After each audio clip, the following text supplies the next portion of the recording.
As a tattoo artist, people knows me. Marjung is my official name as a tattoo artist on my Instagram account, actually. My name is Maria in Spanish. Relax. That the elbow was terrible, huh? I think he didn't cry today because you are here. Otherwise, everyone will hear the screams downstairs. Why Marjung? I always said the same, okay, when I create my Instagram account. Everyone was Maria, Margarita, whatever names was there. And then my husband told me, like, you can use my surname. My husband is half Nepali, half Tibetan. So his surname is John Lama. So I thought, like, Marjung actually is a Tibetan name, Lama. So I thought, like, great. So I create my account. I was the only Marjung Lama there. Now it's thousands of them. I've been tattooing as a professional tattoo artist a decade. I've been always involved in art since I was little. I mean, my father is a passion of opera, so I've been listening classics and opera music in my house all the time. Used to go to opera concerts with my parents, so it was like I've always been involved in this kind of artistic influence, I can say. I started ballet when I was 9. I always loved this creativity on the ballet, that you can tell stories through the music and through your body as well, how you communicate.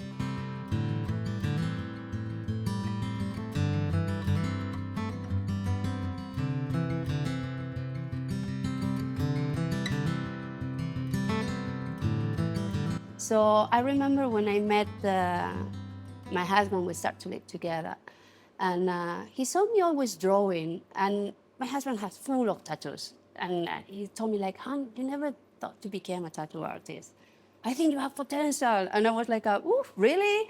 Never thought about it, you know. And especially me, I'm afraid of needles. Can you believe it? So I was like, how can I be a tattoo artist? But actually, the idea to draw something on somebody that is going to have it for the rest of your life.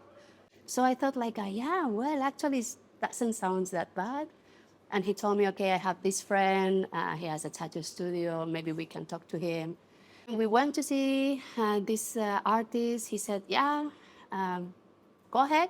And the rest is story. Here I am. In today's world, I'm amazed how people can be professional tattooers in 3 months.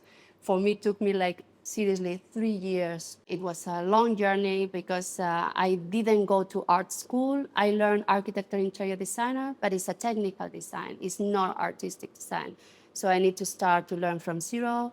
I need to know how to draw properly. I need to understand the skin. I need to understand the needles, the different machines. Now you are working with the rotaries that you can use different needles. When I started, you have the coil machines that you need to have different type of machines for different styles, shadings, linings, colors. So it was like it took me quite long to become a tattoo artist. So.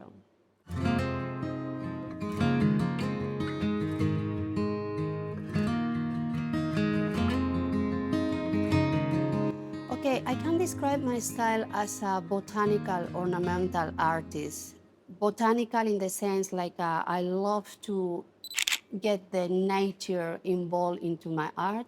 I always took the inspiration from real botanical flowers, and I love to go to gardens, sometimes take reference of flowers that I saw around. I love the banana leaves. For me to inspire my draws from a real flower, from a photo of a real flower, it will help me to create my own style when I'm drawing. If you try to see, I mean, it's good to see how other people draw to learn, but if you start to took somebody else's style of flower, you will end in drawing that person. So you will not have your own particular style. But if you took the flowers from the real nature, it will take time, but you will develop your own style. And people will recognize, oh, this flower is done by Marjung. Oh, this flower is done by somebody else. So that is the good thing, I mean, about to come to the market and get inspired by flowers, real flowers, actually. This is one of the flowers that a lot of people love for tattoos, the hibiscus. A lot of people ask for this flower. This one, peonies, roses. I think flowers is something that is kind of alive, giving you a bit of the soul when you put it on the skin of the person. And all flowers are same, but they change a lot on the designs when you put it on a different person. I can use the same peony for different style designs and it will look different. So, and then ornamental, because I get really influenced by this Indian ethnic kind of pattern and ornaments. I love always these jewelries. I love these ornaments. I love the saris, and I really like on the saris the patterns that they are using for the stitching, the designs they are using for the stitching on the saris. I love that, and the henna, this henna that I always found them really organic, and I thought like it will be a really good combination to mix flowers with ornaments, that it will make it look really like something different. And it's something that doesn't matter if you're a woman or you're a man, the design will look always cool. Because this is another thing that people are always worried, like, oh, flower is too feminine, no? I don't think guys will look really good with a flower. Depends. If you are doing a flower with a solid lines, with a nice solid color, with a nice ornament behind, can be a really cool tattoo. I really like how it looks at the end. Yeah. Nice. I love what I'm doing. I think it's something really special in the sense like you are working with people. You talk to people. As you can see, I love to talk. You talk to people. And I think tattoo give you this little open window as well to be a little bit like get close to your client, and through your draw make your client feel better, because it's kind of a therapy sometimes as well. I'm doing always big pieces, as you can see. I mean, my tattoos are not small. I'm always doing sleeves or backs, so they are always tattoos, big tattoos. But if you told me a tattoo who really touched me, it was a small, tiny tattoo of 3 birds flying. This lady came to me. He was coming from, I think she was coming from Australia. She was coming with her 2 daughters. And she wants to have these 3 birds flying on the wrist. Imagine, this tiny little one. And she told me she planned that trip to Hong Kong with her husband. And 1 month before the trip, the husband passed away in a car accident. I remember when I started to tattoo her, and I was looking at her, and I was seeing the tears dripping down from her. I was like, okay, Mar, you're strong. Don't cry, don't cry. I'm really, I'm empathetic with people right away, you know. And I tattooed her probably like 6, 7 years ago. And it's something that I will always remember her. I will always remember her face and the 2 girls. Amazing. I mean, and it was a tiny, 3 little birds flying from the wrist. That's it. Nothing else.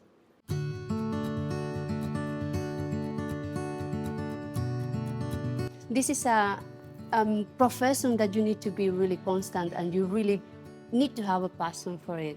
So my biggest challenge in the tattoo industry is to learn myself and push myself in the place by myself where I am today, which in a way is a proud thing to say, hey, I'm here just because of me and my work. It's a challenge to practice with a needle. It's a challenge to learn how to draw.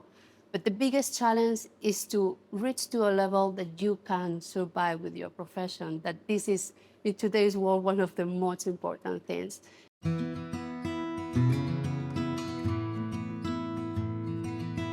How I see myself in 5 years' time, still working on tattoos for sure, either here, Spain, or India.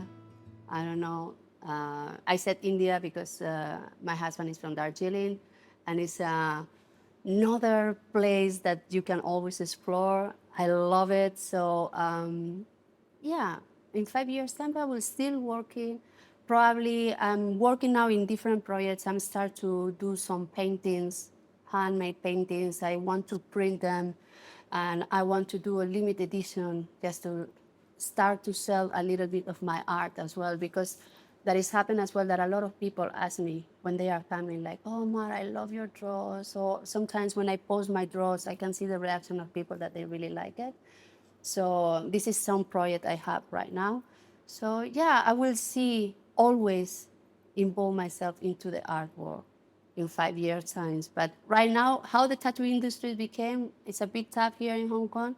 I'm thinking about myself in 1 year, yes, still working.